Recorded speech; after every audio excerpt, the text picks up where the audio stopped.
اعوذ باللہ من الشیطان الرجیم بسم اللہ الرحمن الرحیم۔ ویورز السلام علیکم۔ ویورز میں ہوں آپ کا میزبان سید احمد سمیع اور آپ دیکھ رہے ہیں سید احمد سمیع یوٹیوب چینل راولپنڈی اسلام آباد سے۔ ویورز بات تو وہاں سے شروع کریں اور بتانا بھی بہت کچھ ہے، لیکن الفاظ کا چناؤ جو ہے وہ اگر کرے تو جسے کہتے ہیں کہ بات کہیں سے کہیں نکل جاتی ہے، اور وہ الفاظ ایسے ہوتے ہیں کہ جو نکالنے نہیں چاہیے، یعنی کہ مذاق میں بھی نہیں نکالنے چاہیے۔ لیکن پاکستان کے اندر اس ٹائم جو لاقانونیت ہے وہ کس وجہ سے ہے اور کن دو لوگوں کی وجہ سے؟ ایک وہی شخص کہ جس کے نام کے ساتھ فائز لگا ہوا ہے، تو فائز کو اگر آپ جسے کہتے ہیں کہ آج جو اس کی تشریح فیس بک کے اوپر اور سوشل میڈیا پہ ہو رہی ہے وہ فائز کے بجائے ناجائز ہو رہی ہے، یعنی کہ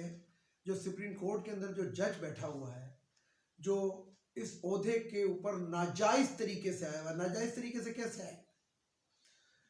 تو اس کا نام اب قاضی فائز عیسیٰ کے بجائے جو ہے قاضی ناجائز عیسیٰ کر دیا گیا۔ وہ اس لیے کہ اس کے خلاف تو ریفرنس آیا تھا، اور ریفرنس کے اندر جو تھا ان ججوں نے ملی بھگت سے ٹیکنیکل بنیاد کے اوپر، اور جناب اس نے منی ٹریل اس نے بھی نہیں دی، یعنی کہ نواز شریف کو اور اس کا جو قصہ ہے وہ بالکل ایک ہے کہ منی ٹریل ان دونوں نے نہیں دی۔ تو بہرحال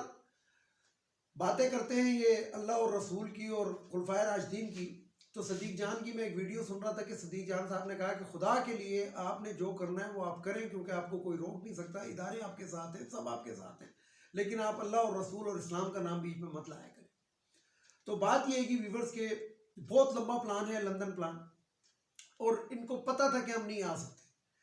اور لیکن اب ان کو لایا کس طریقے سے جائے گا؟ لایا یہ اس طریقے سے جائے گا کہ جو خواتین کی اور یہ جو اقلیت کی جو 40% سیٹیں ہوتی ہیں وہ پی ٹی آئی کامیاب ہو جائے گی۔ بہت بڑی تعداد کے اندر پی ٹی آئی کے جو یعنی کہ جسے کہتے ہیں کہ پی ٹی آئی والے تو بلہ مانگنے کے لیے گئے تھے جسٹس قاضی فائز عیسیٰ کے پاس، لیکن اس نے بلے کے بجائے پورا جہیز ان کو دے دیا، کیتلی، ککر، گلدان، پتہ نہیں کیا کیا مل گیا۔ تو وہ جو جہیز ہے، جب وہ سیٹیں تو جیت جائے گی پی ٹی آئی اس جہیز کے اس کے اوپر نشانوں کے اوپر، لیکن ہوگا کیا کہ وہ آزاد امیدوار ہوں گے، اور آزاد امیدواروں کے لیے آئین جو ہے پھر یہاں پہ خاموش ہے، اور جسٹس قاضی فائز عیسیٰ آئین کی تشریح جو ہے وہ اپنے مطابق بہت اچھی کر لیتا ہے۔ یعنی کہ پاکستان کے اندر آنے والے دنوں کے اندر جو بدترین دھاندلی زدہ الیکشن ہوگا، اور وہ اس کی دھاندلی شروع ہو چکی ہے، ابھی سے ہو چکی ہے، تو اس دھاندلی کے نتیجے کے اندر جو ایک ناجائز اور نافرمان اور چور اچکے کو مسلط کیا جائے گا، اس کی پلاننگ ان کی یہ ہے کہ وہ جو 40% مخصوص نشستیں ہوں گی وہ پی ٹی آئی کو تو نہیں ملیں گی، کیونکہ پی ٹی آئی کے تمام امیدوار جو ہوں گے وہ آزاد امیدوار کی حیثیت سے لڑ رہے ہیں۔ جب آزاد امیدوار کی حیثیت سے لڑیں گے تو 40% سیٹیں جو ہوں گی وہ نہیں ہوں گی، اور آزاد امیدوار کے لیے آئین بڑا خاموش ہے۔ وہ یہ کہتا ہے کہ جہاں مرضی چلے جائیں، جس کو مرضی ووٹ دے دیں، یعنی کہ ادھر دے دیں یا ادھر دے دیں۔ تو اب مینج کیا جائے گا۔ مینج کیسے کیا جائے گا کہ جس طریقے سے عمران خان کی حکومت تھی اور راجہ ریاض اور کی طرح کے جو لوٹے تھے جو اپنے ضمیر فروش تھے، تو یہ جو ابھی جن کو ٹکٹ پی ٹی آئی کے نام کے اوپر جو منتخب ہوں گے ان میں سے بھی ایسے لوٹے تلاش کیے جائیں گے، نہیں تلاش ہوں گے، اگر نہیں ملیں گے تو ان کو اٹھا لیا جائے گا، تشدد کیا جائے گا، کسی نہ کسی طریقے سے مینج کیا جائے گا، اور مینج کے بعد ان کو حکومت کے اندر ملا دیا جائے گا۔ اور اس کے اندر جہاں تک میرا خیال ہے، میں آپ کو بتاؤں کہ شاید نون لیگ کو بھی کچھ نہ ملے اور پیپلز پارٹی کو بھی کچھ نہ ملے۔ تیسری جو جماعت ہے جس کو کہتے ہیں کہ استحکام پاکستان پارٹی، تو اس دفعہ جو ہے نا اسٹیبلشمنٹ یعنی کہ جو حافظ صاحب ہیں وہ اپنی مرضی کی حکومت اگر لائیں گے، اور لانا بھی وہ چاہتے ہیں، بے شک وہ اس کا اظہار نہیں کر رہے، اور تو وہ انہوں نے کیا کرنا ہے کہ یہ تمام جو آزاد امیدوار ہوں گے یہ اس کے کھاتے میں ڈال دی جائیں گے، علیم خان اینڈ کمپنی کے کھاتے کے۔ تو یہ ایک پلان ہے ان کا بھی، لیکن پھر وہی والی بات کروں گا کپتان والی کہ ایک پلان یہ بناتے ہیں اور ایک اللہ بناتا ہے۔ اللہ کا پلان تو اللہ ہی جانے، لیکن فی الحال جو نظر آ رہا ہے وہ نظر یہ آ رہا ہے کہ پاکستان جو ہے اس وقت، پاکستان کی جو حکومتیں ہیں اور پاکستان کی جو عدلیہ ہے اور پاکستان کے جو ادارے ہیں وہ ان کے اوپر جو لوگ بیٹھے ہوئے ہیں جو ان کو ہیڈ کر رہے ہیں جو ایچ او ڈیز ہیں وہ اس ٹائم پاکستان کے مخلص اور خیرخواہ نہیں ہیں۔ آج میں آپ کو ایک بات بتاؤں کہ ایک اسٹیبلشمنٹ کے جو پنڈی کے اندر جن کا دفتر ہے ان کے ادارے کے کچھ لوگوں سے بات ہوئی، حاضر سروس ہے، تو جسے کہتے ہیں کہ خلش بہت زیادہ پائی جاتی ہے، ایک تکلیف بہت زیادہ پائی جاتی ہے، لیکن وہ لوگ کچھ کر نہیں سکتے۔ وہ کر اس لیے نہیں سکتے کہ اگر وہ کچھ کریں گے تو ان کے اوپر میوٹنی کا چارج لگا دیا جاتا ہے کہ یہ شخص جو ہے بغاوت کر رہا ہے۔ میوٹنی بغاوت کو کہتے ہیں۔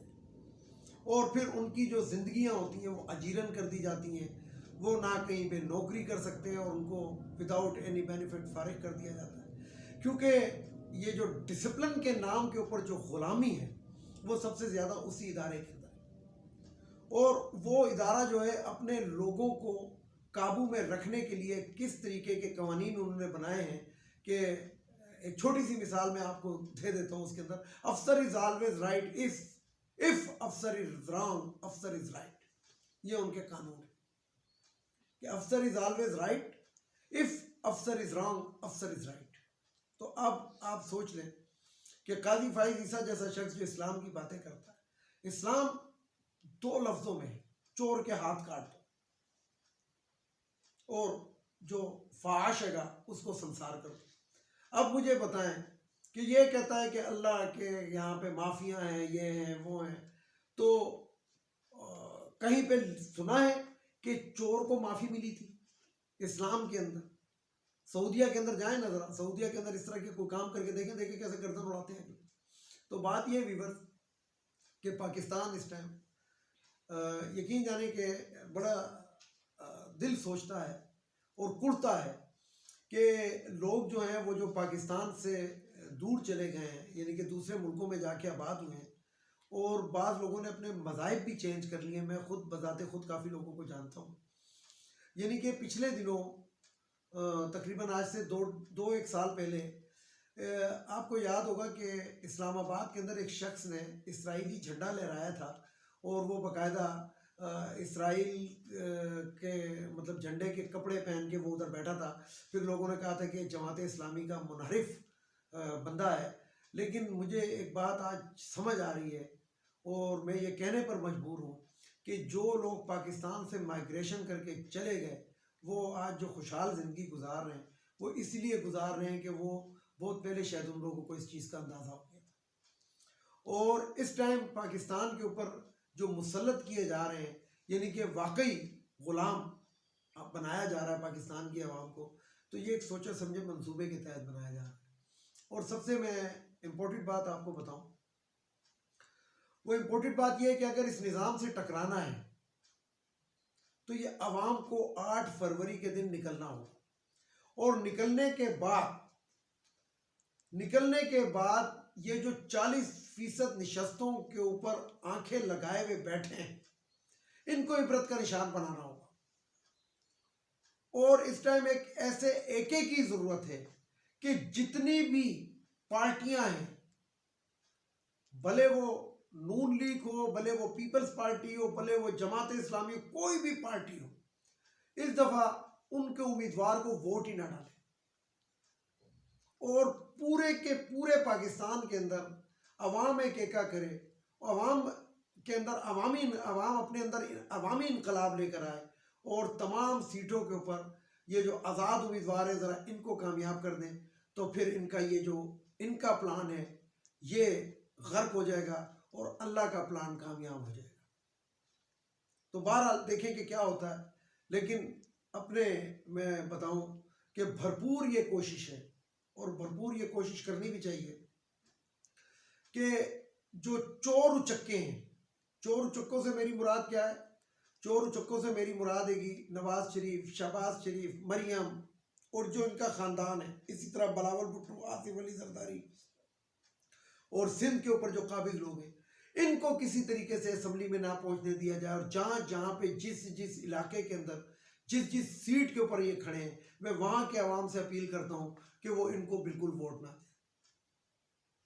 تاکہ ان کا سیاسی جنازہ نکل جائے، اور جہاں تک ہو سکے غلط فیصلے جو بھی قاضی بن کر رہا ہے ان کو ڈینائی کریں، اور ان کے اوپر جسے کہتے ہیں کہ عدم اعتماد ضرور لائیں۔ ویڈیو کو لائک کریں، شیئر کریں، سبسکرائب کریں، بیل آئیکن کے بٹن کو ضرور دبائیں تاکہ میری نیکسٹ ویڈیو آپ کو مل سکے۔ اجازت چاہتا ہوں۔ پاکستان زندہ باد۔